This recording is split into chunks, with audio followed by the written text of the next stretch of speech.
네, 안녕하십니까. 더불어민주당 대변인 김현입니다. 네, 반갑습니다. 네. 곡절이 없지는 않았습니다만 어쨌든 본회의가 열리게 됐고요. 쟁점에 대한 어느 정도의 합의도 이루어진 것 같습니다. 어떻게 평가를 하시겠습니까?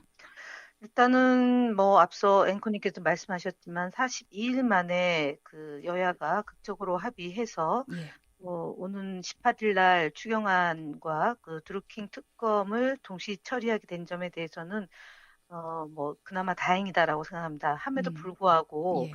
그 정치권이 국민을 위한 정치, 그다음에 민생을 돌보는 정치, 그다음에 현안에 대해서 회피하면 안 되는데, 네, 오로지 특검을 하지 않으면 모든 것을 다 뒤로 하겠다. 국회 문을 닫고 천막을 치고 뭐 무기한 노숙 단식 투쟁을 통해서 음, 목표를 달성시키려고 하는 소위 all or nothing 게임으로 국회를 바라보는 야당의 예. 그런 그 행태에 대해서 국민들은 그닥 높은 점수를 주지 않고 있다. 이것은 지지율로 지금 표현되고 있다고 봅니다. 네. 어쨌든 그나마 다행이다. 그러니까 특히 이 추경을 통해서 청년 일자리에 대한 지원과 그다음에 네 개 지역의 그 지방 경제가 어려운 것을 빠른 시일 안에 그 추경 처리를 해서 정말 숨통을 열어야 된다라는 그런 그 절박한 것이 반영돼서 다행이다라고 음. 평가할 수 있겠습니다. 일단 어제 본회의가 의결 정족수를 채우면서 열리게 됐다라는 이야기는 제가 전해드렸는데 본회의가 열리게 된 과정에 대해서 잘 모르시는 분들도 있으세요. 어떻게 된 거죠? 이 정족수를 채우게 된 과정이나 이런 것들. 일단은 그 지금 어제가 이번에 그 광역자치단체장으로 출마하는 네 군데 의원들이 현역 의원들의 그 의원직 사퇴 시한 만료였습니다. 예. 그래서 의장이 국회를 소집해서 물론 그러니까 회기 중에는 그냥 자동적으로 저 의장이 예,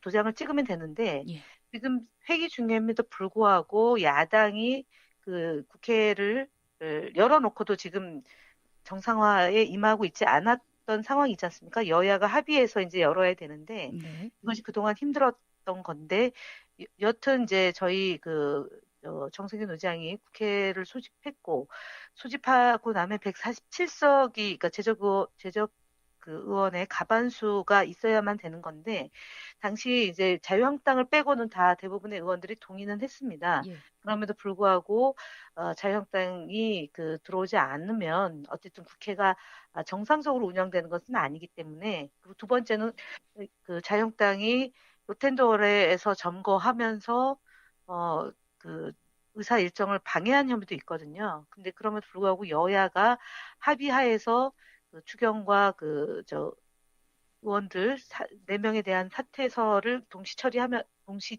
처리하자라는 것이 두 차례 걸친 공방 끝에 합의가 돼서 같이 이제 열려서 네 명에 대한 국회의원들에 대한 사직 처리가 되고 예.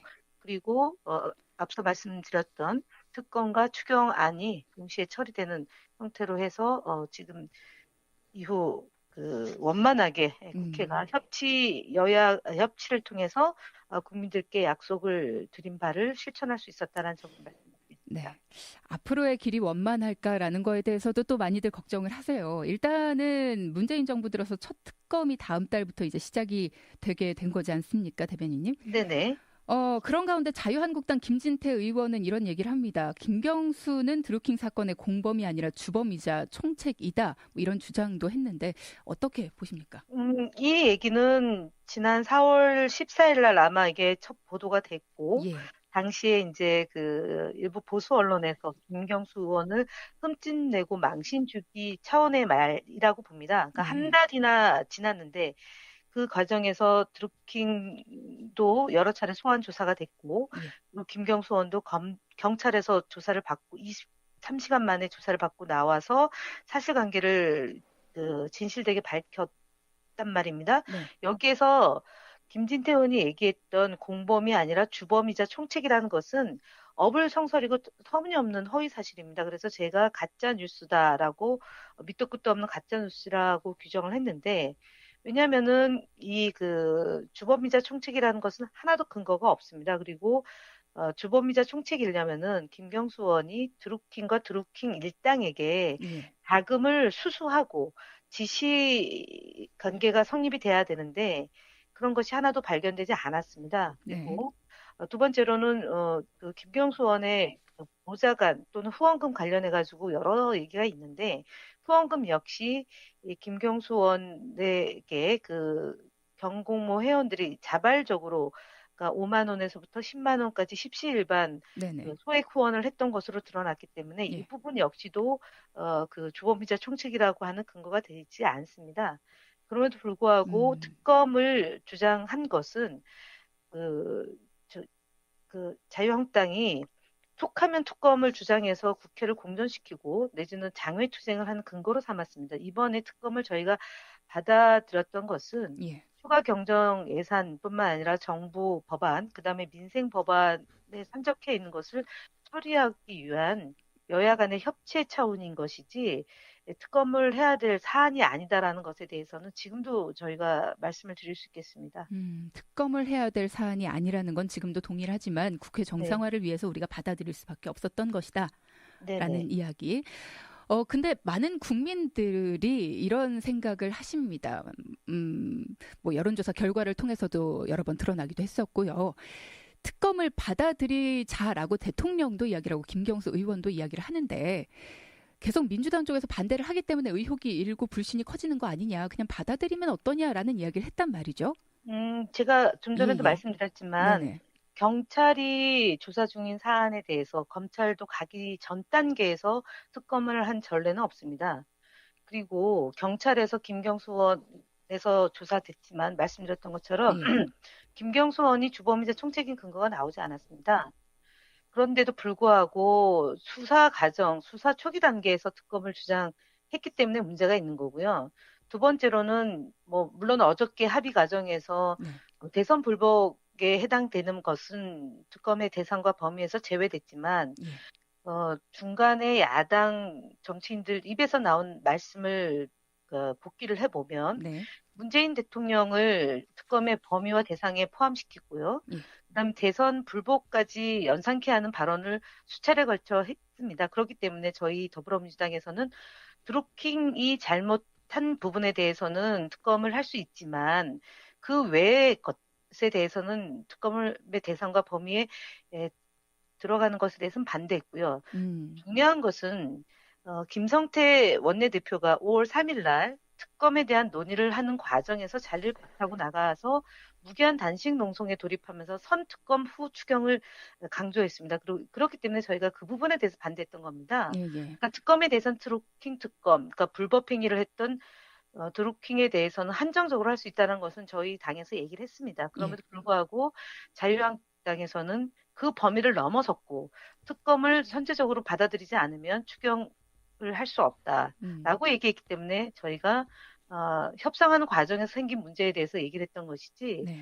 그리고 말씀드렸던 것처럼 그렇게 과도한 특검 요구에 대해서는 반대합니다. 그 국민들이 특검에 대해서 찬성했던 것은 드루킹과 드루킹 일당의 매크로를 조작한 불법 행위에 대해서 특검을 하자는 것에 동의한 것입니다. 그러면 그 동의안에 대해서도 자유한국당은 지금 의견 일치를 보고 있는 상황인가요? 아니 뭐 산적한 것이라고 봅니다. 지금 어, 그럼 기존하고 지금 어저께 동의한 상황인 거 아닌가요? 아니 기존하고는 많이 달라졌습니다. 어, 기존에서는 예. 그러니까 그 광범위한 수사, 특히 검찰과 경찰의 그 뭐 수사에 대한 은폐나 네. 축소에 대한 것을 사실상 명문화해서 처리를 해야 된다라는 주장이 있었고요. 음. 두 번째로는 수사 범위에 놓고도 그러니까 그 문재인 대통령과 청와대 특히 대선 전국 네. 2016, 2017년 대선까지도 범위가 음. 확장되어서 그 수사할 수 있는 것으로 주장을 했는데 이번에 수사 논의 범위에 중인 대해서는 부분인 좀 거죠? 한정되어서 지금 진행된다라고 보기 때문에 한정될 네, 것이다. 예. 예, 그렇기 때문에 기존의 주장하고는 많이 좁혀졌다라고 볼 수 있겠습니다. 예, 알겠습니다. 시간이 많지 않아서 다음 질문으로 넘어가겠습니다. 일단 지금 경기도 내에서 가장 뜨거운 뉴스 중에 하나가 자유한국당 남경필 경기도지사 후보가 이재명 더불어민주당 후보에 대해서 가정사를 문제 삼아 사퇴 요구를 하고 있는 이 과정이 있습니다. 이에 대해서 당의 공식 입장은 어떻습니까? 음, 터무니없는 주장이다라고 일단은 규정하고요. 예. 그다음에 뭐 선거 파트너라고 얘기를 하는데 카운터 파트너입니다. 그리고 선거에 특히 저희 더불어민주당의 경선을 통해서 선택된 이재명 후보에 대해서 네. 후보 자격이 있니 없니 그만둬라 말아라 얘기하는 것은 제가 볼 때 온당하지 못하고요. 예. 그, 남경필 후보는 본인 스스로 가정사를 되돌아보고 그 얘기를 할 수 있는 자격이 있는지 여부에 대해서는 저희는 심히 의심하고 있고, 음, 사실상 그 정책 경쟁을 통한 그 도지사 선출이 되길 바라는데, 남경필 후보가 진흙탕 싸움을 하는 것을 진실로 원한다면, 저희도 그에 상응하는 그 방식으로 선거운동을 하지 않을 수 없다라는 음. 점을 경고드립니다. 국민이 원하는 것은 정책 선거이기 때문에 예, 그 부분을 좀 공감해 주셨으면 좋겠습니다. 이번 선거에서 후보분들이 네네. 모두. 예. 자, 그리고 마지막 질문 하나 더 드리겠습니다. 시간은 짧은데요. 홍준표 자유한국당 대표가 이번 선거는 북풍대 민생 드루킹으로 구도가 짜일 것이다. 뭐 이런 이야기도 했습니다. 어찌 평가를 하시겠습니까? 홍준표 대표가 예측과 예상한 것이 맞은 게 거의 없습니다. 두 예. 번째는 평화가 경제입니다. 그래서 저희는 그 북미 정상회담이 곧 6월 12일 날 열리고요. 예. 그 과정에서 한반도 리스크가 많이 해소가 되면 경제적으로 매우 도움이 된다라는 점을 강조드릴 것이고요. 세 네네네. 번째로는 지방 마무리해야 될 것 기본으로 내 같습니다. 예. 삶이 바꾸는 그런 지방 선거가 될 수 있도록 노력을 기울이겠습니다. 예, 감사합니다. 더불어민주당 김현 대변인과 함께했습니다. 고맙습니다.